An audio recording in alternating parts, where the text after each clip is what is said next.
Nodir opa sotib o'chayotgan krasniy barxit trayfelini o'rgating. Retsept sizga ham qiziq bo'lsa, unda boshladik. Ishimizni idishga tuxum va shakarni solib mikser qilishdan boshlaymiz. Massani 4-5 daqiqa oppoq ko'pik bo'lguncha ko'pirtiramiz. Qatiqga rang qo'shib olamiz qizlar. Yarim choy qoshiq uksusga 1 choy qoshiq sodani solib ko'pishtirib olamiz va qatuli massamizga solamiz. Va buni ustiga erigan saryoni ham solib olamiz qizlar. Yana yaxshilab aralashtirib olamiz. Massamizni ko'pirgan tuxumli massani ustiga solib olamiz va sekinlikda birinchi skoroskda mikser qilamiz. Tuxumli massani ham solib, ana yaxshilab aralashtiramiz. Biskvitimizni yupqa qilib yoyib olamiz. 180 gradusda 30-35 daqiqada pishirib olamiz. Xamirimiz pishib chiqdi.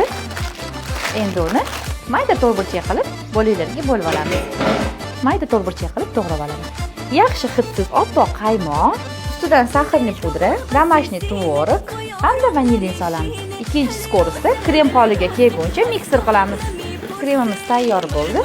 Mikserga solib olamiz. Propitka, qaynab sovitilgan suv, zgusho'niy молоко hamda vanilindan iborat.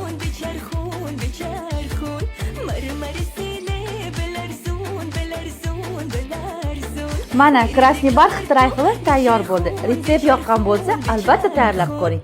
Videoga like bosing va obuna bo'ling.